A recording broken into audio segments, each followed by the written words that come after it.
Once, upon a midnight dreary, while I pondered weak and weary o'er many quaint and curious volume of forgotten lore, while I nodded nearly napping, suddenly there came a tapping, as of someone gently rapping at my chamber door.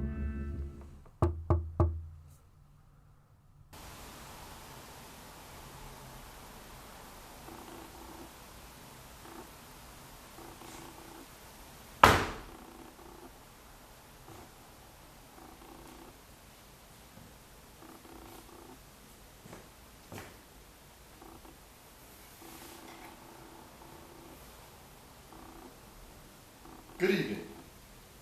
Prepare to experience Edgar Allan Poe's classic poem, The Raven, through the unique vision of James William Carlin on tonight's Curator's Crypt.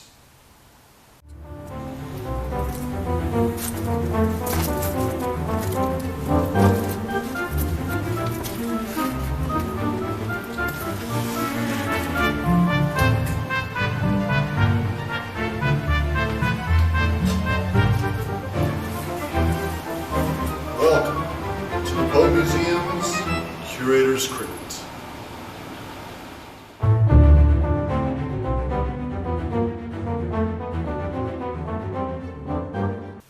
Well, you have to admit there's no shortage of illustrated editions of Poe's works, especially The Raven. And the Poe Museum has several of these by some of the world's leading artists and illustrators. But once you see a lot of these different books, you'll start to see a pattern. A lot of these illustrations going back to the 1850s start to look alike. That's why James Carling, back in the 1880s, decided he was going to fix that problem. He was going to be the first artist to really get inside of Poe's head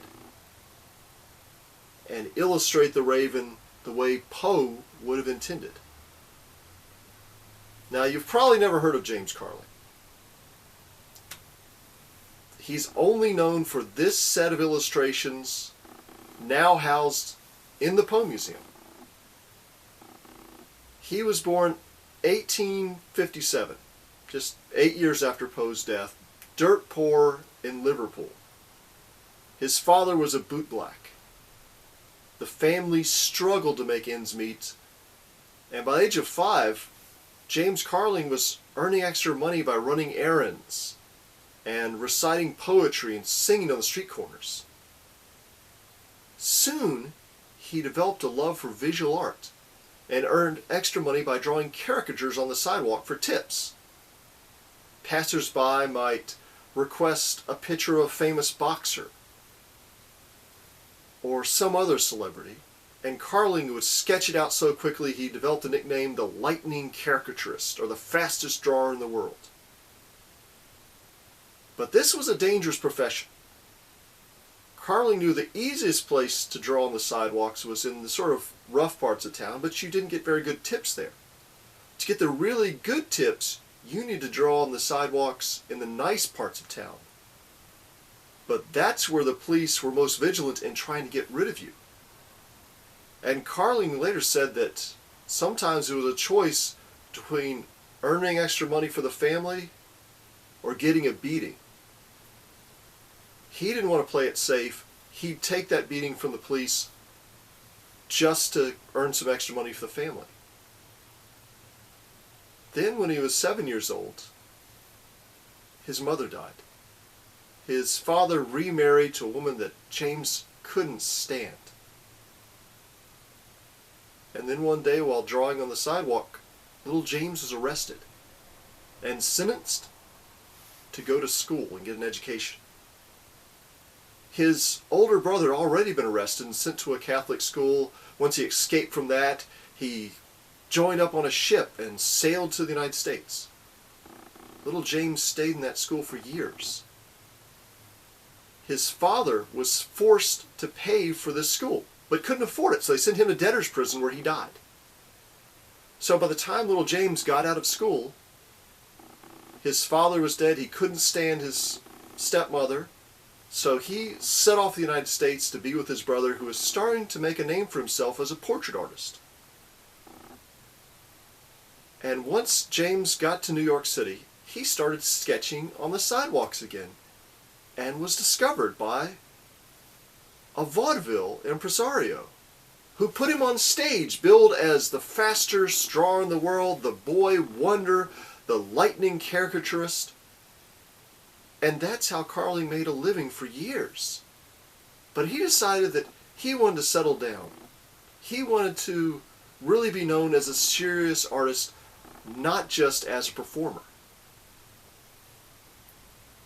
And about this time, he saw the illustrations of the Raven by the most famous artist in the world, Gustave Doré. Doré's works are still in print today. He's illustrated the Bible, the works of Dante, Milton. The only time that Doré ever illustrated the work of an American author was when he illustrated the Raven. Now, Carling saw these illustrations and he thought, well, they're too dreamy. They're pretty. In his own words, Carling said, "Concerning the Raven, I have been dreaming dreams no mortal ever dared to dream before. As well as Doré, I've illustrated the Raven. Our ideas are as wide as the poles. Doré's are beautiful. There's a tranquil loveliness in them unusual to Doré. Mine are stormier, wilder, and more weird. They are horrible. I have reproduced mentality and phantasm. Not one of the ideas were ever drawn before. I feel that Poe would have said that I have been faithful to his idea of the Raven, for I have followed his meaning so close as to be merged into his individuality. The series will be more numerous than Doré's." And Carling wasn't kidding when he said he was merging into Poe's individuality. His niece, who watched him work on these illustrations, said that over the course of time, Carling started to look like Edgar Allan Poe. He started to act like Poe. Carling became fixated on Poe. He thought he was the only great American writer. He wrote, "As a poet, pure and simply, Poe stands unrivaled. His lines are melodies. Shakespeare and the rest of the creators as poets, they're full of flaws. I love the rugged creators. Their overpowering genius thrills me.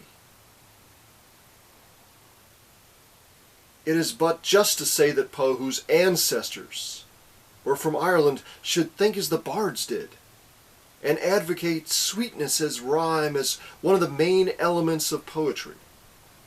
America has produced only one great poet, Poe, and the genius was too great to comprehend save by man at his tenderest and best." And Carling believed that he was the one with that Irish blood who really could understand and feel and identify with Edgar Allan Poe. Now, Carling's illustrations, apparently he showed them to Harper's, and they were just dismissed. These drawings are rugged. They're not finished. They don't have the polish that you expect with a late 19th century illustration. They just weren't ready for prime time. Carling was heartbroken. Apparently, he always blamed Doré. He always thought that it was between him and Doré, that if it hadn't been for Doré's illustrations, Carling's would have been accepted. But in actuality, there really was no contest. Harper's had gone directly to Doré to commission these illustrations. Carling was never even in contention. Then when Carling was just 29 years old, he returned to Liverpool, and while there, after a brief illness, he died. And was buried in a pauper's grave. It was decades later before they identified the mass grave where he was buried.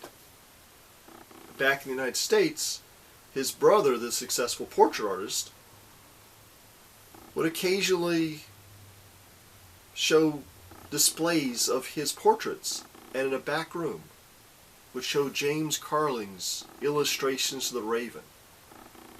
In between showings, the older brother would keep these drawings in a trunk.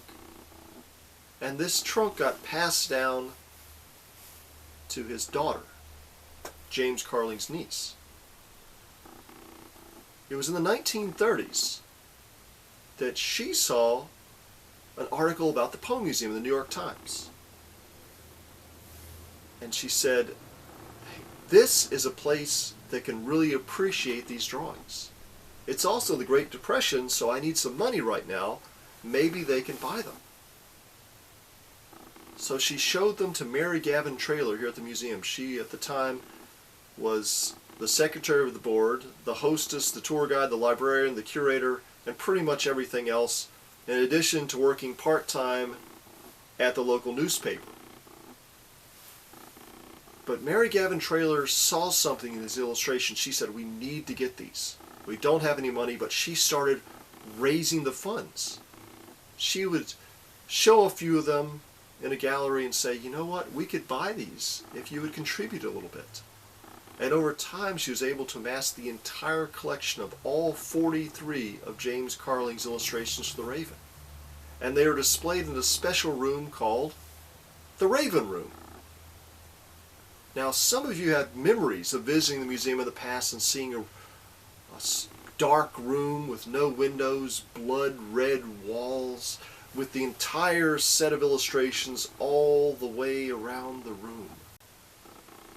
Some of those who remember seeing the original Raven Room recall it as haunting, mesmerizing. Some visitors even said they sensed a malevolent presence in there. One of those who had vivid memories of the Raven Room was a boy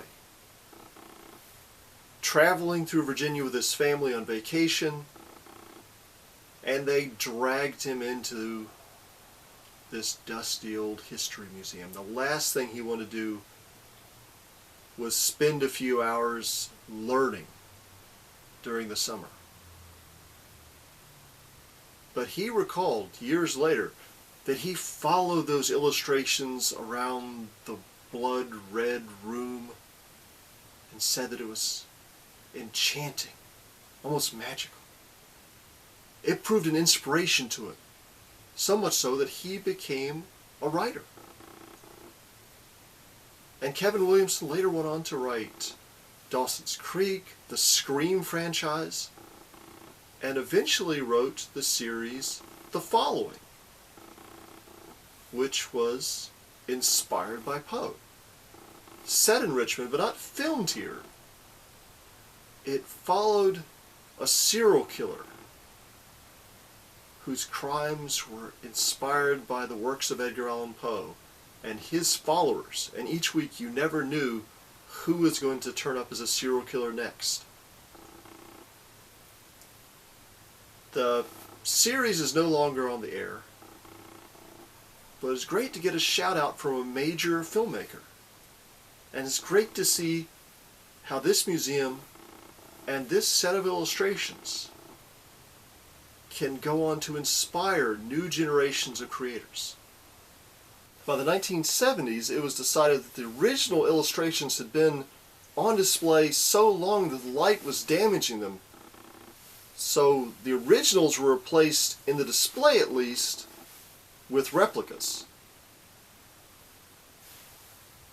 But still, people loved these reproductions. They loved the Carling illustrations, and in the 1970s, an illustrated edition of Carling's works were finally published nearly 90 years after he first drew them. But this didn't include all the illustrations, and they were pretty mediocre reproductions. Now eventually, people lost interest in the Raven Room. They wanted to change out exhibits. And even the reproductions were taken off the walls. But they weren't forgotten. People would still come to the museum and ask, where's that blood red room? Where's the Raven Room? So in 2012, when the museum was celebrating its 90th anniversary, we decided to do something really special. We'd bring out all 43 original illustrations. They're a lot bigger than the reproductions, so it spanned 2 floors of our exhibits building. And once again, buzz grew up around the Ravens illustrations in the Raven Room, and it generated enough interest that a few years later we were able to open a smaller Raven Room. But once again, realizing that light damage would eventually make these illustrations inaccessible to anybody, we decided what we'd do is we would only show 10 illustrations at a time.